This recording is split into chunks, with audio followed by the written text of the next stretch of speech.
moi c'est Mathilde Sanchez, je suis en 3e année pour l'infirmier.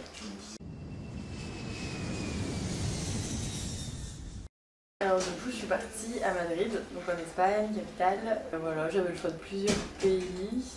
Ouais, il y a beaucoup de choix d'ailleurs pour partir en Erasmus. Depuis que j'ai commencé les soins infirmiers, je savais que je voulais partir en Erasmus. Après voilà, Madrid parce que du coup moi j'adore la culture espagnole et que j'avais envie d'apprendre l'espagnol, mais après c'est pas forcément ça qui a fait ma motivation pour partir en Erasmus en tout cas. Pour Madrid, enfin pour l'Espagne en général, il y a beaucoup de plateformes internet avec des sites du coup de colocation.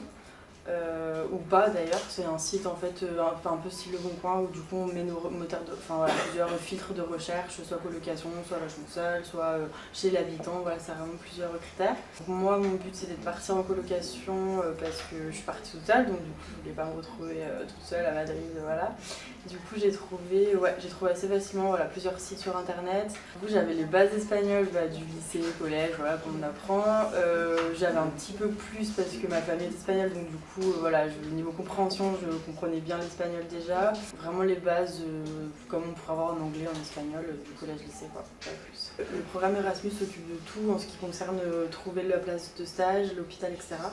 Donc moi j'ai pas eu du tout de procédure à faire. En 3-4 jours après on arrive à Madrid, donc j'ai eu une correspondance avec mon tuteur, entre guillemets le tuteur Erasmus de la fac. Du coup il m'a expliqué dans quel hôpital je serais, comment ça allait se passer et quand est-ce que je commençais. Voilà. Le premier jour de stage, donc j'ai dû me présenter dans le hall de l'hôpital.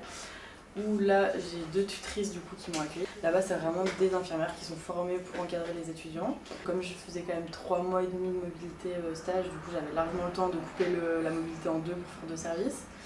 Donc voilà, j'ai commencé donc par faire 2 mois en maternité, pédiatrie et l'autre moitié donc aux urgences. Avec les équipes, ça s'est très bien passé aussi. Bon, je pense que ça vient aussi de l'état d'esprit espagnol, mais voilà, ça a été vraiment très chaleureux tout de suite l'accueil. Toutes les infirmières c'était un peu mes petites mamans, très gentilles avec moi. Voilà, je peux pas dire que tout a été facile dès le début. Je pense qu'il a bien fallu 3 bonnes semaines avant que je me sente un petit peu mieux à l'aise dans le stage, parce qu'au début c'était quand même bien compliqué quand on faisait le tour avec les médecins, voilà, de déjà pas comprendre toutes les pathologies, du coup pour la prise en charge des patients c'est très compliqué de pas comprendre déjà ce qu'ils ont, pourquoi, leurs antécédents, c'est assez compliqué. Dans les services où j'étais, j'ai côtoyé pas mal d'autres étudiants espagnols aussi, du coup infirmiers, qui m'ont un peu encadré aussi. Donc ça c'était cool. Et voilà, après non, vraiment la prise en charge très bien passée. La grosse question avant de partir, et je pense que c'est aussi la raison pour laquelle j'ai été la seule de ma promo à être partie, parce qu'en parlant avec tous mes camarades c'était vraiment oui mais t'es folle, il y a le TFE, c'est la 3e année, comment tu vas gérer là-bas ton stage plus le TFE, ça va être horrible, machin, enfin voilà. Je savais que c'est la dernière année qu'il y avait le TFE, voilà, j'étais pas non plus complètement coupée du monde à Madrid.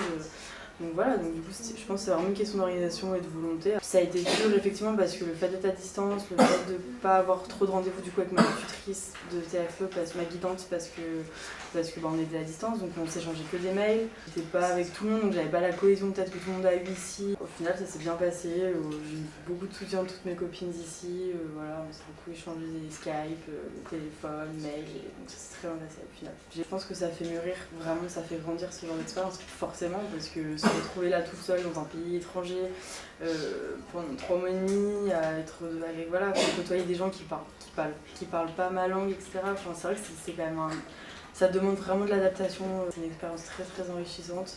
J'ai le plus que je reviens d'Espagne, je parle quasiment couramment l'espagnol parce que j'ai côtoyé que des personnes espagnoles. Professionnellement parlant, j'ai pu voir une façon de travailler différente. Donc je pense que c'est un plus énorme parce qu'au sein d'une équipe en France, ça veut dire que je peux apporter aussi mon savoir-faire espagnol, entre guillemets, mes différentes techniques. J'ai l'impression que j'arrive plus à prendre du recul sur les choses et pas faire les choses bêtement en me disant de toute façon ça peut pas être fait comme ça, on fait comme ça, c'est le protocole, etc.